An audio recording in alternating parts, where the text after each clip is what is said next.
Well, folks, as I promised, here's the Mark Cooper booth, and in true Mark Cooper style, for this big 25th anniversary show, he went all out and pulled out all the stops. Mark, so good to see you. It's been a year. Yeah. I'm telling you, I've been waiting. You told me that you were going to go all out, and indeed you have. We're drowning in a sea of green again with Mark Cooper, only I see some really cool additions here. I've made a few. Why don't you tell me?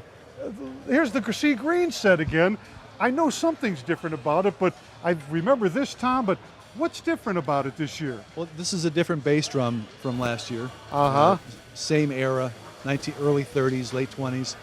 I added a leady tom-tom from about 1930 that matches really well. I had these two drums here last year and along with this tom-tom, so I just sort of mixed and matched whatever looked the best together. Now this is amazing with the tack toms, and I know you've talked a lot about tack toms. In fact, you've done some articles about that, haven't you? Or yes, this is my most recent article right. in Modern Drummer, yeah. And these look like great examples of that, especially this one, because to me it looks original. Is that the original tacked head? That's 100% original. Everything about it, the keys and everything. Yes, the top head actually is part of the hoop, the wooden hoop. You take the whole thing off. I see. Oh, I see it. It wraps under. Yes, and then it's tacked. Ha! The bottom is permanently tacked.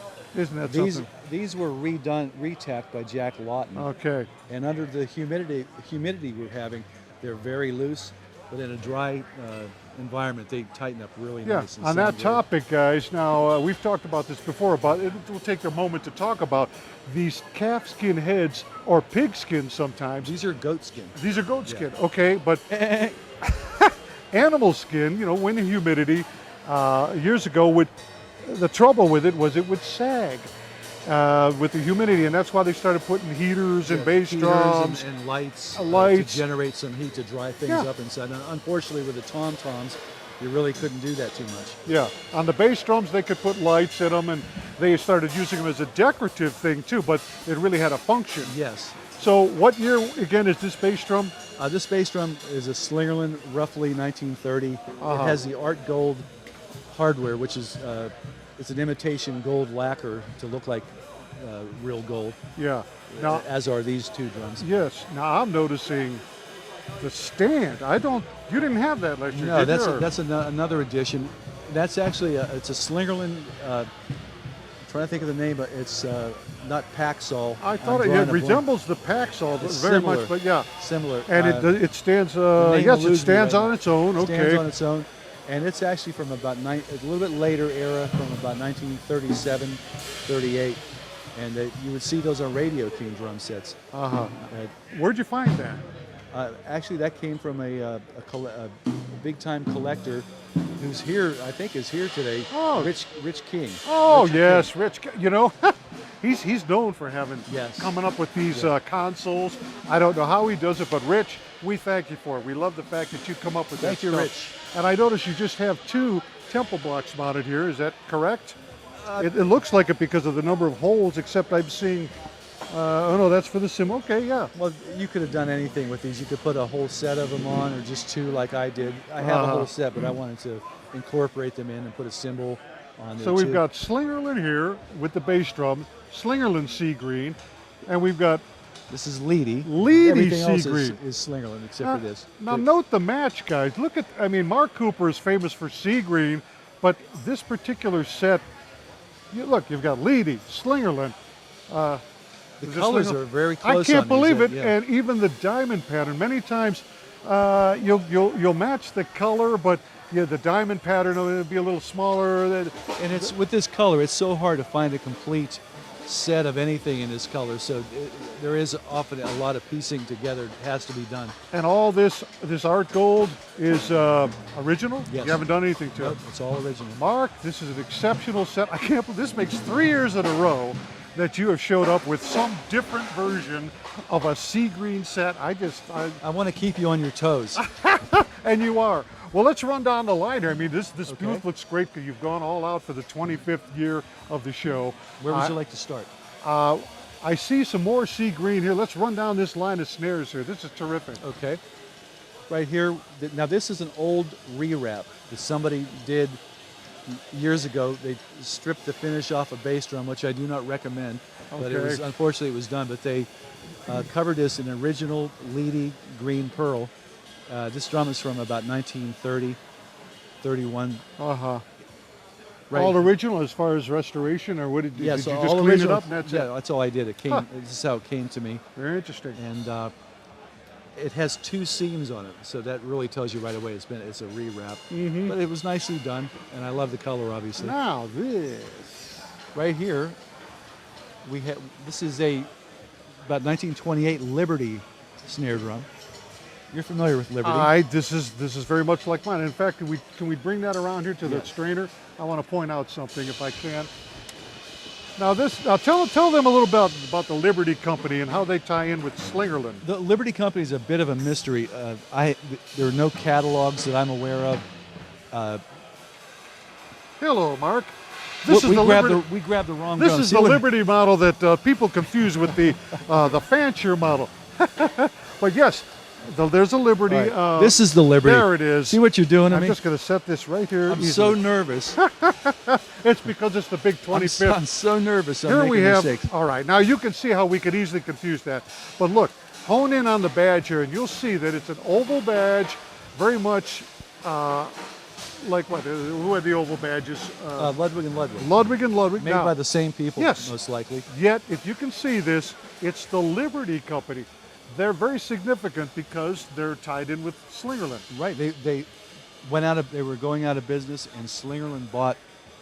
From what from the little information there is, they bought them in around 1928, 1927 or 28, Mm-hmm. and it's a bit of a mystery because this predates Slingerland, yet it's the Slingerland 3-point strainer, the 967 that you see on all the other later versions. I can't see very well. Is this stamped? I don't think it is. With the Slingerland stamp. Okay. No stamp. Again, the Slingerland 3 points would have, the Slingerland logo stamped in there. Right. Again, basically predates Slingerland, Yes. but it's tied in with that company. Now, you guys, I think I showed you that. I own one of these in sea green. The only thing I own in sea green, and I'm very proud of it, but it has the bent lever on it, and I'll fix that someday. But I will own that someday. yes, you probably will, Mark. You are the king of sea green, and I don't know just what it is you do to acquire all this, but we'll keep that behind the scenes. It's called obsession. All right, so there's a Obsessive Liberty, compulsive. more sea green. Now let's bring up our Slingerland Fancher model, okay? Thank you. This is substantially heavier. This is significantly a sturdier drum, probably because it has, a tone flange Yes. inside? Okay. It has an aluminum tone flange inside. Okay. Sorry, And it has a is solid the- brass. See, and- once again, you're making me nervous. I'm making all these mistakes. you know what? I'm seeing, this is like this Fancher model that I have, the lavender. Right. But tell them about the 2 different kinds that they made. The holes and the aluminum. They made 3. Three, They okay. had a brass version of the tone flange with no holes. Then I'm not sure the chronology of it. Then there was one that was aluminum with holes, and there was one that was aluminum with no holes. So there are few varieties of And it. I think I don't know if we were looking at this particular drum last year, but we were talking about the tone flanges. And I still want to tell you that Mike Corrado, for a time, was reproducing these Yes.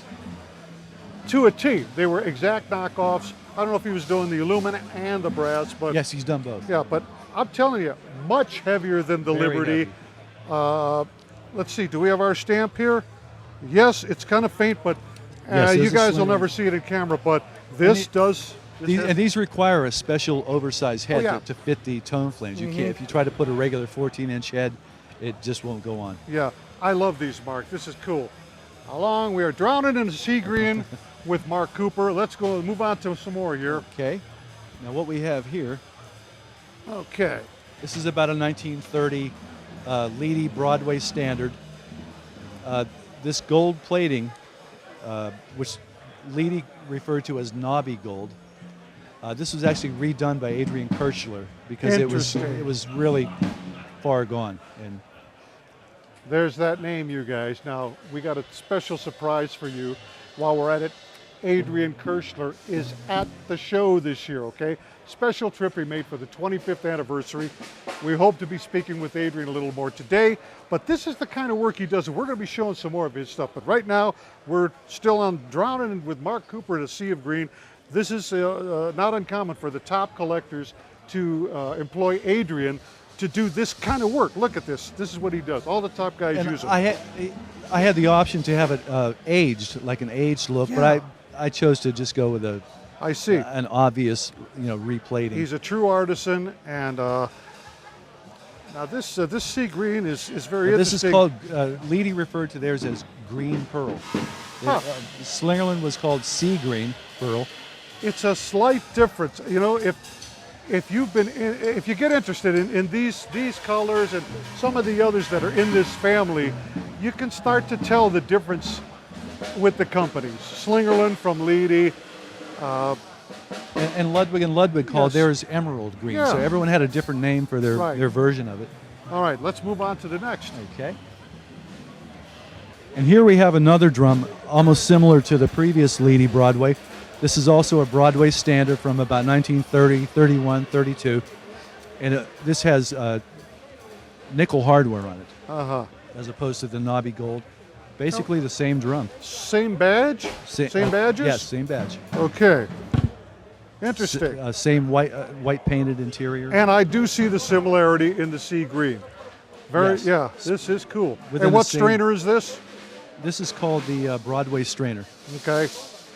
Beautiful rendition here. This is just, if you guys could see, well, you can't see it pretty good. It's almost flawless. Very nice, Mark. Very nice. Thank you. It's a great sounding drum, as a matter of fact. I actually used to use this one when I would play. I was just going to say, is there? Do you play these? I've played this one extensively with the Rogers set. I had a Red Sparkle Rogers set, and I mixed this with it because it sounded so good. Great. All right, next. And here we have a late 20s, early 30s Carlton drum, which is, it looks like a Slingerland, but it's probably a copy of a Slingerland. Is there a badge on here? No badge on it. No badge. Carlton didn't put badges on them, at least from this exact era they did. Now this is pretty interesting because Carlton are British drums, right? Yes. And this is called Greenwood Pearl. It's one word, Greenwood. This is pretty interesting because you don't see many Carlton drums in the first place in the U.S. I know very little about them. Yeah, I mean...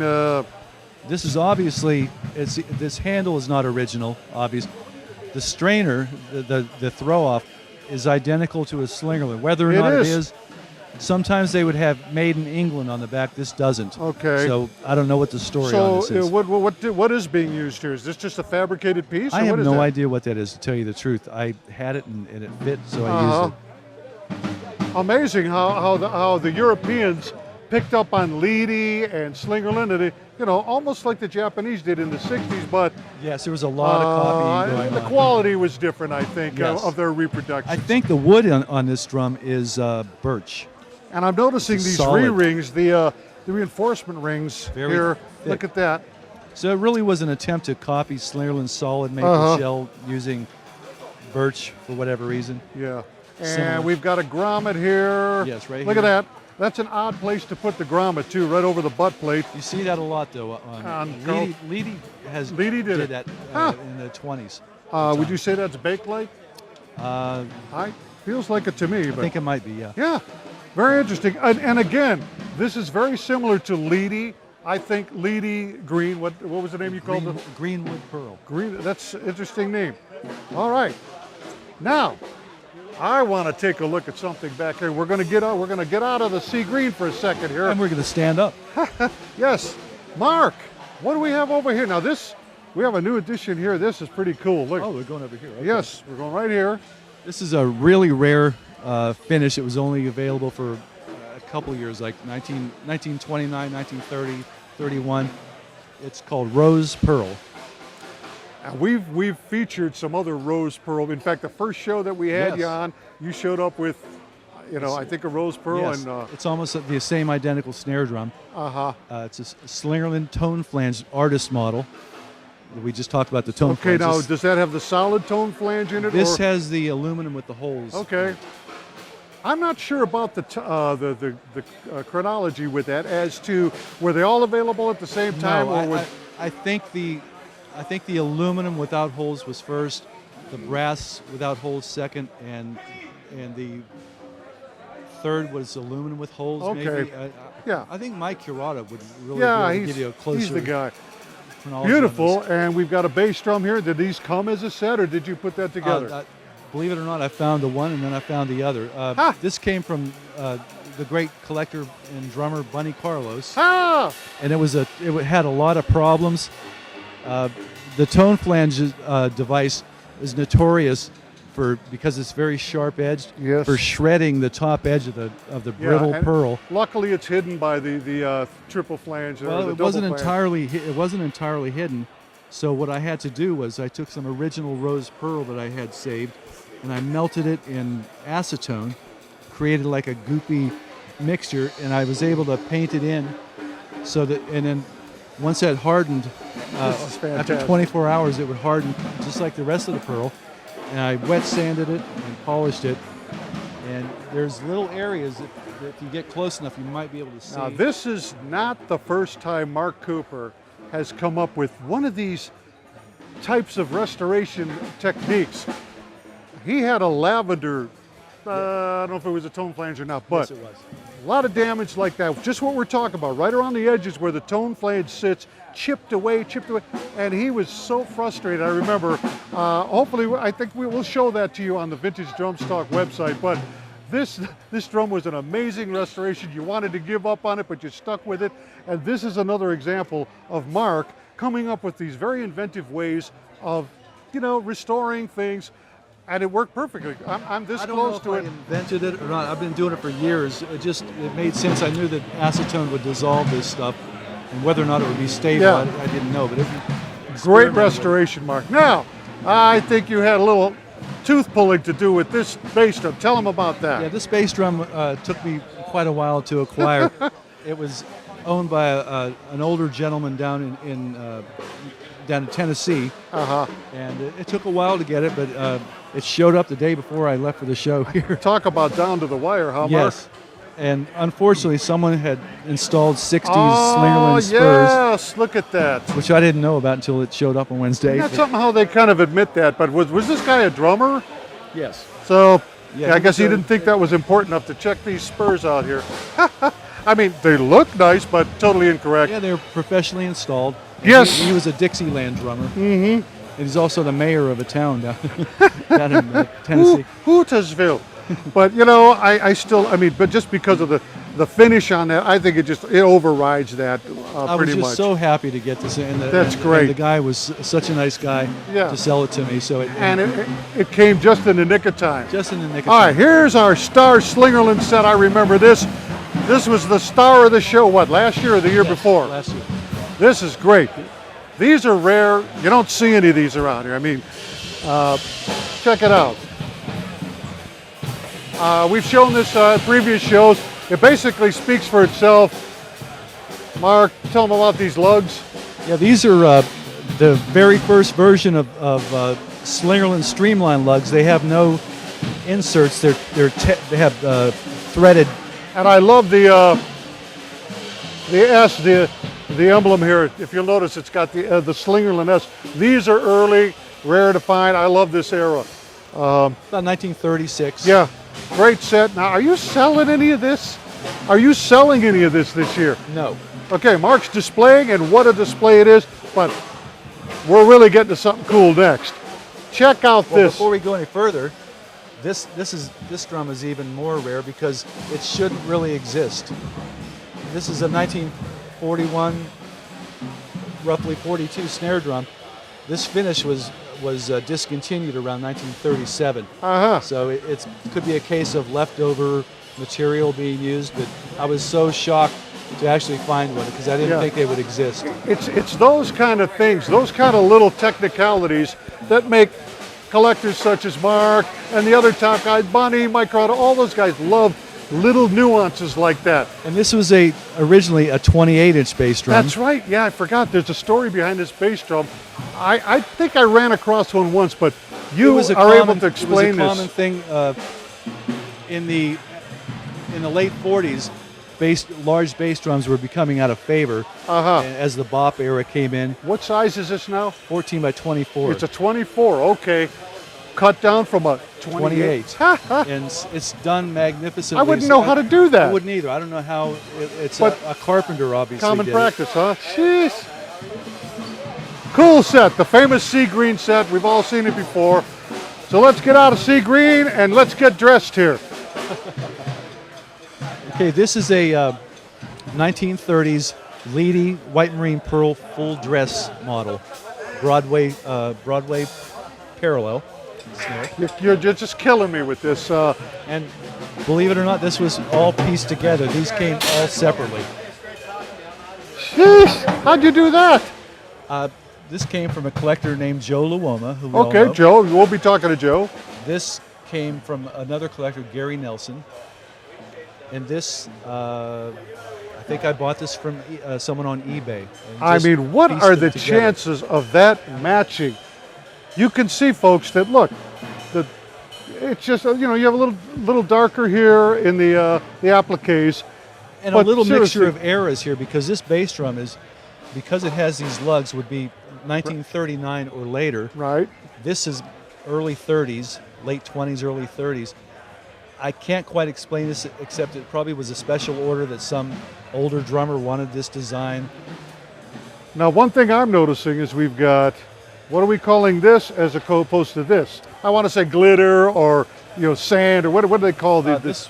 You know, I want to say silver flash, but that was Ludwig's name for it. It's eluding me right now, like a lot of things. This is a gold sparkle, a gold flash, or sparkling gold. But it all kind of blends together. Absolutely fabulous. Now, here we go. Slingerland again, cloud badge. Early 1930s artist model, solid maple shell. No tone flange in this. This was a now the tone flange was an option. You know, this is heavy too, though. Because of the solid maple. Ah, there you go. Without a tone flange, this really rivals the Fancher model. Yes. Just because of that one piece, like you said. One piece thick This shell, is great. Yeah. I'll tell you now, a couple more things we've got to look at here. What is this? Now these belong to Dave Zima. Ah, Dave brought some drums along with. Now, Dave and Mark, they kind of share this booth together, and maybe in a little bit, I'm going to ask Dave about these three drums here. It's a rare finish. That's pretty cool. I'm going to ask him about this. But here you got Mark Cooper once again, really pulling out all the stops for the big 25th anniversary show. You want to talk about the new era? I was just getting to that, Mark. I wanted to see if you're going to forget about this drum that we're about to look at before we go. Has a real a story behind it. Let's go over and look at this, Mark. Look what we've got, and I see a price tag on it. It's one of the few things I do have for sale here. Okay. Not very many. Look, now I'm just going to leave this. You guys look underneath here. Check this out. Now you've seen Super Ludwigs, okay? Other parallel snares. The snares are underneath. Oh, you tell them about it, Mark. Well, you were doing good, Jim. Thank you. Yes, this drum is quite rare. It was only made for about a year, a little over a year, from 1929 to 1930. This is a 1930 model, and you can tell because it has a stamped as opposed to engraved logo on it here. The first version from 1929 was hand engraved, and this is machine stamped from 1930. And here, look, you can see the two levers. A variety of things. You can have the top wires on, the bottom wires off, vice versa. Look at this. All on, all off. Something for everybody. Look at that. No snares outside the head on top and bottom. Why it never You don't caught on, see I don't these. know. You don't it's see a great these. idea. Mark, what's the story behind this? Where'd you get it? This came from my friend Larry Matthews, who you'll be Larry talking to Matthews, soon. we're going to be speaking with him a little later. Fascinating guy. Wow, that is beautiful, and I think the funny thing, you wouldn't think it would sound very good. It sounds incredible. Really? Very versatile. With just the bottom wires on, it's really loud. It's a brass shell. And with the top wires on, it's good for light playing. A very versatile drum. I don't know why they... I'm fascinated with that. I don't know why they would stop that either, but I have never seen one. And probably after we cut here, I'm going to go look at that drum some more. They made a wood version too, like Did a they? pearl-covered version. Yeah. nice. Also very rare. It's just great. Okay, decent price on there. Look at that. If anybody's interested, there, first day of the show, guys. Look at that. Worth every penny. We are here at Mark Cooper's booth. Mark Whitey Cooper, but we're going to start calling him Greenie because he's got so much sea green. Mark Cooper, fantastic collector, dealer. He's pulled out all the stops this year at the 25th anniversary Chicago Vintage Custom Drum Show 2015. We're going to be back with Tony Lewis. Hang in there. See you later. Hey!